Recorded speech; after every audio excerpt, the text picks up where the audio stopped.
Ketahuilah teman-teman sekalian, semalam sempat kami singgung itu di kajian talk show tentang tanya jawab ya di Blog M. Kalau dosa itu, ya, semuanya dosa akan mendatangkan ya kesempitan dada, sumpek, gundah, gelisah, sedih, permasalahan-permasalahan yang tidak selesai. Itu dosa. Sadari ini teman-teman sekalian supaya jangan dilakukan. Cukup dalam ketaatan. Sementara ketaatan, keimanan ini akan mendatangkan lapangnya dada, ya, jernihnya pikiran, ya. Kita nyaman berinteraksi dengan siapapun. Orang kalau buat dosa teman-teman, pelaku dosa ini walaupun rumahnya mewah pun, kendaraannya bagus, tetap dia gelisah. Semua itu jadi sempit bagi dia dunia. Tapi orang yang dalam ketaatan, sibuk dari sholat ke sholat, walaupun kita temukan dia orang miskin, hanya pedagang asongan atau kaki lima misalnya, mungkin pendapatannya sangat kecil. Mungkin dia juga hanya buruh harian. Tapi karena dia bertakwa kepada Allah, azan dia sholat, dia sibuk mencari rezeki halal, membiayai keluarganya. Kita temukan ketenangan jiwa yang luar biasa. Lapangnya dadanya, tidak ada beban. Masih bisa tersenyum dengan orang, makan juga sehat, nyaman. Ya. Semua itu bisa didapatkan fakta lapangannya apa yang sudah kami sampaikan tadi. Maka kata beliau, di sini penulis setelah menukil surah Nuh ayat 10, mohonlah ampun kepada Tuhanmu atas dosa-dosamu, bertaubatlah kepadanya dari kekufuran dan beribadah kepada selainnya. Esakan dan ikhlaskan ibadah hanya untuknya, niscaya dia akan mengampunimu. Sesungguhnya Allah subhanahu wa ta'ala maha pengampun atas dosa-dosa dosa-dosa orang yang mau kembali dan bertaubat kepadanya. Jadi kalau orang mau kembali kepada Allah subhanahu wa ta'ala, pastikan Allah subhanahu wa ta'ala akan memaafkan kesalahan tersebut. Lalu kemudian beliau menukil hadis dari Abu Hurairah radhiyallahu anhu, sesungguhnya Rasulullah sallallahu alaihi wasallam bersabda, "Yanzilu Rabbuna tabaraka wa ta'ala kulla lailatin ila as-sama'i dunya hina yabqa thuluthul lailil akhir yaqul, man yad'uni fa astajib lah, man yas'aluni fa a'tiyah, man yastaghfiruni fa aghfir lah." Tuhan kita subhanahu wa ta'ala turun ke langit dunia pada setiap sepertiga malam yang terakhir dan berfirman kepada para malaikatnya, adakah hamba-hambaku yang berdoa kepadaku sehingga aku kabulkan doanya? Berarti dijamin akan diterima permohonannya. Tanpa melalui sekretaris, tanpa melalui proposal. Tinggal bangun tengah malam, sholat, mohon kepada Allah. Kemudian ada nggak orang yang meminta pertolongan kepadaku? Maka aku akan penuhi permintaannya. Dan apakah ada yang memohon ampun kepadaku sehingga aku bersihkan dosa-dosanya? Jadi setiap hari, setiap malam Allah subhanahu wa ta'ala memberikan kesempatan kepada kita agar kembali kepadanya. Ya, ini bagi orang-orang yang melakukan perbuatan dosa. Dan Nabi SAW mencontohkan kepada kita saking mulianya ibadah istighfar ini. Dia akan menyelamatkan orang-orang pelaku dosa dari hukuman Allah SWT dan akan mengembalikan fasilitas yang harusnya didapatkan kalau dia taat kepada Allah. Juga bagi orang yang tidak melakukan dosa, kemudian dia beristighfar, akan menjadi tambahan pahala bagi dia. Karena istighfar sendiri dan taubat adalah ibadah. Adalah ibadah. Ya. Anda walaupun tidak ada dosa, tetap Anda istighfar kepada Allah. Makanya kata Nabi SAW, hai sekalian manusia, istighfarlah kepada Allah. Karena aku sendiri, sebagai seorang Nabi, aku tidak melakukan dosa, termasuk orang yang paling bertakwa kepada Allah, tapi aku memohon ampun dan istighfar kepada Allah sehari 70 sampai 100 kali. Kita akan coba membaca dan melihat bagaimana pendapat para ulama tentang masalah istighfar ini. Ya. Dinukil dari Abu Musa al-Ash'ari radhiyallahu anhu, beliau berkata, dahulu ya, kita memiliki dua pelindung dari azab. Salah satunya telah pergi, yaitu keberadaan Rasulullah SAW. Jadi di masa hidup Nabi SAW itu kalau ada sahabat melakukan perbuatan dosa atau kaum muslimin berbuat dosa, mereka tinggal datang kepada Nabi SAW mengatakan, ya Rasulullah, mohon ampunlah kepada Allah untukku. Maka Nabi SAW memohon ampun dan itu diijabah oleh Allah SWT. Hanya saja, salah satunya sudah pergi kata beliau, yaitu Rasulullah SAW. Sudah meninggal beliau. Keberadaan Rasulullah SAW tengah kita sudah tidak ada. Dan tersisa istighfar saja. Apabila ia juga pergi, tidak dilakukan oleh seseorang, maka pastikan orang itu akan binasa. Ini statement yang perlu kita renungi teman-teman sekalian. Jangan ilmu seperti ini hanya masuk telinga kanan, keluar telinga kiri. Ya. Tapi bagaimana kita renungin dan kita jadikan sebagai prinsip hidup kita. Ini statement yang menarik sekali. Beliau mengatakan dahulu ada dua pelindung kita dari siksa Allah SWT. Keberadaan Rasulullah SAW dan beliau sudah wafat. Maka sudah tertutup pintu ini. dan istighfar. Kalau istighfar pun tidak ada pada lisan seseorang dan hati seseorang, maka pastikan dia akan binasa. Rabi' ibn Huthaim rahimahullah, seorang ulama tabi'in, berkata, merendahlah kalian kepada Rabb kalian, berdoalah kepadanya di kala senggang, dan renungilah firman Allah SWT dalam hadis Qudsi, man da'ani fir rakha'i ajabtuhu fi syiddah. Siapa yang berdoa kepadaku di kala dia lapang, lagi sehat, lagi nggak ada masalah, tapi rutin terus manja dan merengek kepada Tuhannya, ya, maka niscaya aku akan mengabulkan doanya di saat dia lagi sempit.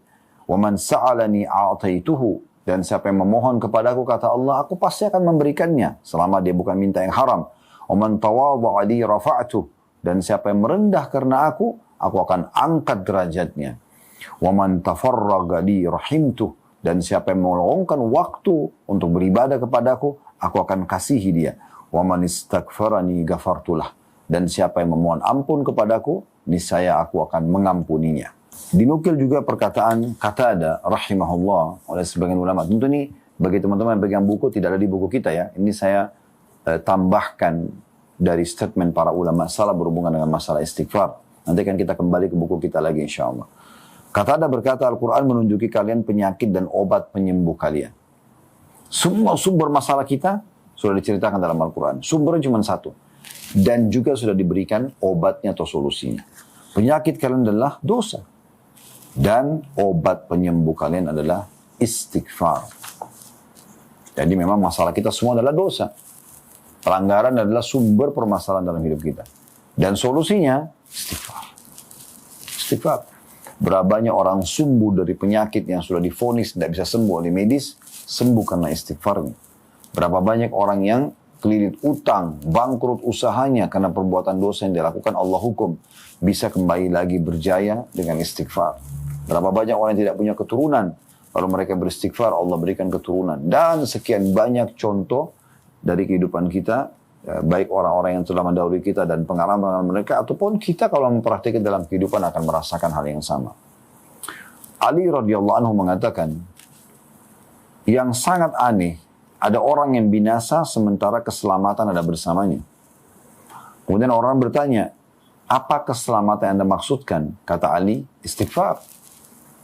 Kan penyebab hukuman dosa kan? Penyebab Anda di perusahaan dihukum, di SP, diberikan surat peringatan SP1, SP2, SP3, karena pelanggaran. Tidak mungkin orang diberikan SP tanpa pelanggaran. Gitu kan. Puncaknya di PHK misalnya. Dan terbengkalailah kehidupan Anda, harus mulai cari kerja lagi dan seterusnya. Kan gitu. Nah, jadi kalau orang tidak melakukan pelanggaran, harusnya dia tidak kena. Bahkan dia dapat fasilitas perusahaan. Kan begitu. Itu di depan mata kita faktanya. Begitu juga dengan Allah subhanahu wa ta'ala. Ya. Sebenarnya orang dapat fasilitas segala macam kalau dia patuh. Tapi kalau dia melanggar, dan dia sangat kena dengan dekat dengan ancaman. Nah, perbedaan Allah dengan manusia. Kalau manusia mungkin ada yang menerima permohonan maaf, ada yang tidak. Tapi kalau Allah subhanahu wa ta'ala, kalau kita mohon maaf, istighfar dengan tulus, maka akan selamat dari kebinasaan itu. Ya, hukuman yang harusnya menimpa dia karena dosanya, maka itu tidak jadi menimpanya karena dia beristighfar. Dan beliau juga mengatakan radhiyallahu anhu di statement Ali, tidaklah seorang hamba diilhami oleh Allah subhanahu wa ta'ala untuk istighfar, sementara Allah hendak mengazabnya. Maksudnya kalau Allah ilhamkan seseorang tulus ucapin dengan lisannya, hatinya pun terdorong untuk itu, maka pastikan itu berarti Allah menginginkan keselamatan untuknya. Diriwayatkan dari Luqman al-Hakim alaihissalam, ini dinukil bahwasanya beliau adalah salah satu Nabi Allah juga, bahwa dia berwasiat kepada putranya, wahai anakku, Allah memiliki beberapa waktu, ya, tidak ditolak orang yang meminta pada waktu itu. Seperti hujan pada saat turun, sepertiga malam, lagi musafir, orang yang puasa, waktu mustajab doa yang sudah kita tahu. Apa saran Luqman kepada anaknya? Mohon kekayaan, mohon keselamatan, tidak. Beliau mengatakan, maka perbanyak istighfar di waktu itu. Perbanyak istighfar. Jadi bukan minta, udah mohon maaf aja kepada Allah. Dengan mohon maaf kepada Allah, maka pastikan dengan izin Allah subhanahu wa ta'ala, ya, semua fasilitas Anda akan dapatkan. Makanya waktu Nabi Adam alaihissalam berbuat dosa, dikeluarkan dari surga. Apa yang terjadi? Apakah Nabi Adam minta dikembalikan ke surga? Tidak. Beliau memohon maaf kepada Allah Subhanahu wa taala, memohon ampun kepada Allah Subhanahu wa taala. Dan dengan itu Allah kembalikan nanti beliau ke surga, ya. Abu Minhal berkata, tidaklah seorang hamba didampingi dalam kuburnya oleh pendamping yang lebih dicintai daripada istighfar. Kalau ada orang nanti didampingi oleh amal soleh di kuburan, yang paling membuat dia bahagia, karena kan kata Nabi SAW, amal soleh itu, orang yang soleh akan ditemani oleh amal solehnya di mana? Di kuburan. Orang yang berbuat dosa juga akan ditemani oleh dosanya, ya, di kuburan. Semoga kita termasuk golongan pertama yang ditemani oleh amal solehnya. Dan jangan sampai menjadi golongan kedua yang justru ditemani oleh dosa-dosanya, gitu kan? Karena tidak sempat istighfar dari dosa-dosa yang dia lakukan. Maka beliau mengatakan, tidak ada sesuatu yang paling membahagiakan seseorang pada saat ditemani di kuburan dibandingkan dengan istighfar. Istighfar itu ibadah sendiri, walaupun kita tidak buat dosa sudah jadi ibadah, menjadi memperbanyak, ya, menjadi penyebab jadi banyaknya tambahan pahala buat kita walaupun kita tidak berbuat dosa. Kalau kita berbuat dosa, maka dia akan menjadi pembersih atas hukuman yang akan menimpa kita. Hasan Basri mengatakan rahimahullah, perbanyak istighfar di rumah-rumah kalian, di meja-meja makan kalian, di jalan-jalan kalian, di pasar-pasar kalian, dan di majlis-majlis kalian. Setiap ada kesempatan selalu astagfirullah wa atubu ilaih, astagfirullah wa atubu ilaih. Selalu ulangi. Ya, kalau memang tidak sempat hitung nggak ada masalah. Pokoknya selalu ulangi itu. Karena kalian tidak tahu kapan ampunan itu turun. Ya. Bakr bin Abdullah al-Muzani rahimahullah berkata, kalian banyak berbuat dosa maka perbanyaklah istighfar. Karena seseorang kalau menemukan istighfar dalam catatan amalnya pada setiap jarak 2 baris, ya, maka dia akan senang nanti melihat dia akan senang melihatnya nanti pada hari kiamat. Dan Ibnu Taimiyah rahimahullah berkata, pikiranku kadang-kadang terpaku dalam satu masalah yang sulit buatku. Jadi tidak tahu apa solusinya masalah ini. Mentok di satu titik, tidak tahu harus berbuat apa lagi. Maka aku pun beristighfar kepada Allah 1000 kali. Ya. Sampai dadaku dilapangkan dan masalah yang sulit pun terpecahkan. Aku kadang berada di pasar, di masjid, di sekolah. Tapi hal itu tidak menghalangiku dari zikir dan istighfar sampai aku meraih apa yang aku inginkan. Ya, jadi luar biasa bagaimana para ulama salaf menjadikan istighfar sebagai betul-betul amalan unggulan, ya, yang mereka lakukan. Baik. Kita kembali teman-teman sekalian melanjutkan sisa apa yang dinukil oleh penulis di sini. Selanjutnya di halaman 44-nya, ya, tadi sampai di situ kita membaca, ada riwayat Abu Hurairah radhiyallahu anhu dinukil, ia berkata, "Anin Nabi sallallahu alaihi wasallam fi ma yahkihi ar Rabbih azza wa jalla qala, adnaba 'abdun faqala Allahumma ighfir li dhanbi." فقال تبارك وتعالى أذنب عبدي ذنبا فعلم أن لو ربا يكفر الذنب ويأخذ بالذنب ثم عاد فأذنب فقال أي ربي اغفر لي ذنبي فقال تبارك وتعالى عبدي أذنب ذنبا فعلم أن لو ربا يكفر الذنب ويأخذ بالذنب ثم عاد فأذنب فقال أي ربي اغفر لي ذنبي فقال تبارك وتعالى أذنب عبدي ذنبا فعلم أن لو ربا يكفر الذنب ويأخذ بالذنب اعمل ما شئت faqad ghafartu lak. Dari Nabi SAW, beliau bercerita tentang Robnya atau menyampaikan tentang Robnya. Ini hadis qudsi. Ya. Beliau bersabda, ada seorang hamba yang berbuat dosa. Lalu dia berdoa, ya Allah, ampunilah dosa-dosaku. Maka Allah Azza wa Jalla pun berfirman, hambaku berbuat dosa. Tapi dia tahu bahwa dia memiliki Tuhan yang mengampuni dosa dan membalas, ya, dosa tersebut. Kemudian dia kembali berbuat dosa lagi dan berdoa lagi. Wahai Tuhanku, ampunilah dosa-dosaku. Maka Allah Azza wa Jalla berfirman, hambaku berbuat dosa. Tapi dia tahu bahwasanya dia mempunyai Tuhan yang bisa mengampuni dosa itu. Dan juga membalas dosa itu, memberikan hukuman kepada dia. Lalu dia kembali berbuat dosa lagi dan berdoa, wahai Tuhanku, ampunilah dosa-dosaku. Maka Allah Azza wa Jalla berfirman, hambaku berbuat dosa. Tapi dia mengetahui bahwa dia mempunyai Tuhan yang mengampuni dosa dan membalas dosa. Berbuatlah sesuka hatimu karena aku telah mengampunimu. Hadis ini diriwayatkan oleh Imam Muslim. Kita dengarkan bagaimana pendapat ulama menjelaskan untuk mensyarah hadis ini, ya. Di sini dinukil Imam Muhyiddin Abu Zakaria Nawawi rahimahullah berkata dalam syarah Sahih Muslim, Seandainya seseorang berbuat dosa 100 kali ataupun lebih, tapi setiap kali berbuat dosa ia bertaubat, maka Allah akan menerima taubatnya dan dosa-dosanya berguguran. Begitu juga seandainya dia langsung bertobat atas seluruh dosa-dosanya, maka akan diterima taubatnya. Dan maksud dari firman Allah Subhanahu wa taala, berbuatlah sesuka hatimu karena aku telah mengampunimu, adalah setiap kali engkau berbuat dosa dan mau bertobat dan menyesali perbuatanmu, niscaya aku akan mengampunimu. Di sini teman-teman sekalian ada poin penting. Jangan pernah Anda berpikir, oh kalau begitu, udah Allah kan maha pengampun. Udah saya berbuat dosa aja. Ya. Toh juga di sini disebutkan perkataan Imam An-Nawawi rahimahullah, walaupun orang berbuat dosa 100 kali, selama dia istighfar tobat akan diterima. Fahami begini teman-teman sekalian. Jangan difahami dan terlihat, oh kalau gitu, ya udah saya buat dosa aja nanti istighfar. Buat dosa istighfar lagi. Poin-poin penting harus difahami. Yang pertama, kalau Anda istighfar, tadi di awal kita sudah jelaskan perkataan Hasan Basri rahimahullah, perkataan Imam Qurtubi. Kalau Anda istighfar dengan lisan saja, tidak diikuti dengan hati, maka itu istighfarnya belum diterima sama Allah. Karena dia masih ada niat untuk mengerjakannya. Atau dia mengucapkan dengan lisan karena riak saja. Karena ingin dipuji oleh orang, tidak akan dimaafkan oleh Allah Subhanahu wa taala. Nah, ini poin penting yang harus digarisbawahi, poin pertama. Dan ini buah yang paling mahal dari bahasan kita, yang harus Bapak Ibu bawa pulang ya istilahnya gitu, sebagai oleh-oleh dari kami. Ini penting sekali. Sisi yang lain ya, yang dimaksud dengan sabda Nabi SAW ini, hadis qudsi ini, adalah seorang hamba, dia buat dosa. Dan ini gambaran tentang luasnya rahmatnya Allah. Bukan motivasi untuk mengulang-ulangi dosa, bukan.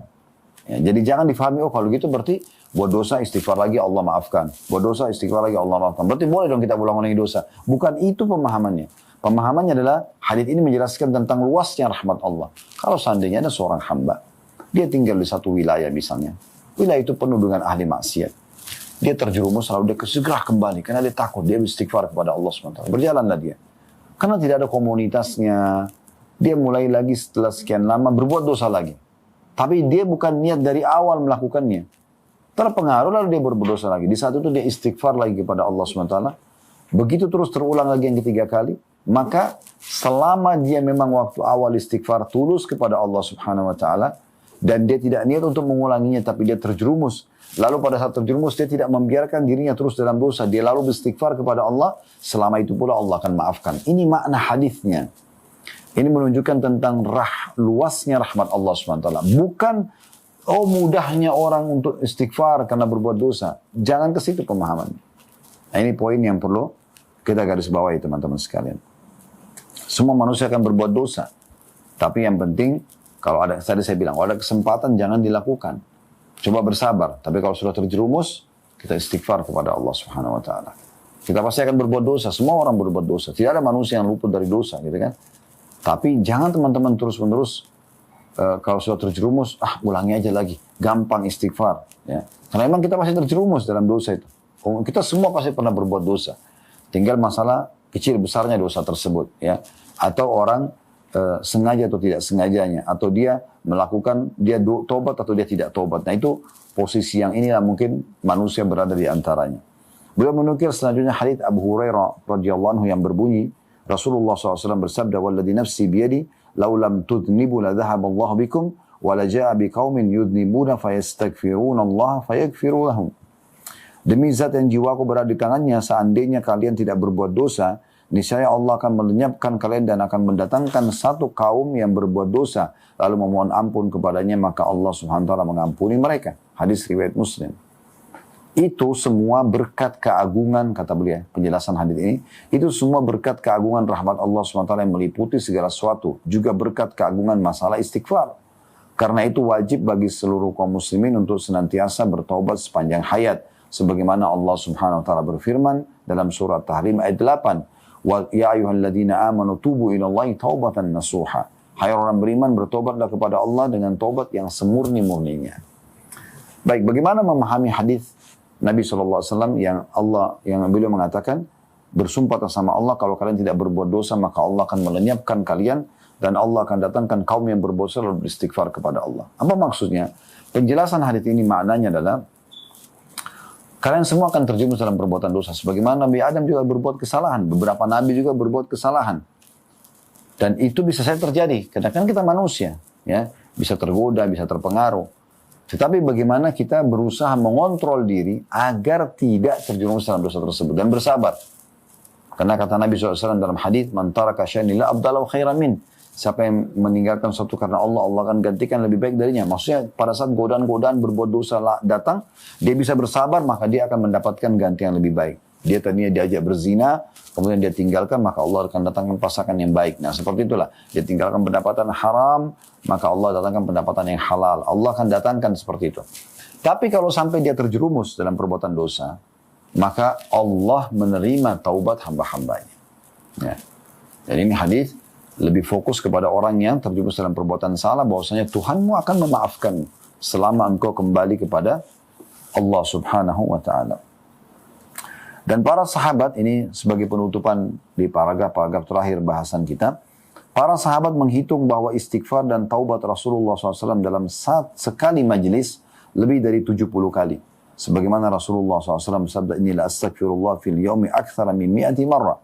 Sesungguhnya aku memohon ampun kepada Allah dalam sehari lebih dari 100 kali. Padahal beliau adalah imam hamba-hamba Allah. Ya, beliau kalau sholat malam sampai bengkak kakinya. Dan dosa beliau yang lewat maupun yang akan datang sudah diampuni oleh Allah Subhanahu wa Ta'ala. Tapi meskipun demikian beliau memberi contoh dan mengajarkan kepada umatnya untuk istighfar dan bertaubat. Karena orang yang bertaubat dari dosanya seperti orang yang tidak berdosa lagi. Ya, maksudnya di sini sebagai penutup, penulis ingin menitik beratkan bahwasanya saudaraku seiman, orang-orang bisa terjun dalam perbuatan dosa. Ya, maka dia punya solusi istighfar. Dan kalau orang yang tidak berbuat dosa pun tetap dianjurkan beristighfar. Jangan jadikan istighfar itu hanya solusi kalau punya masalah saja, kalau punya dosa, enggak. Tapi bagaimana kita jadikan dia sebagai ajang sumber pahala kita. Sehingga kalaupun ada dosa yang tidak sengaja kita tidak sadari tetap dimaafkan. Atau kalau tidak ada dosa maka dia akan menjadi sumber pahala buat kita. Itu yang dicontohkan oleh Nabi alaihi salatu wassalam. Ya. Dan ini bahasan kita teman-teman sekalian. InsyaAllah ke depannya kita akan lanjutkan amal ke-14. Masalah melaksanakan hukum Allah subhanahu wa ta'ala.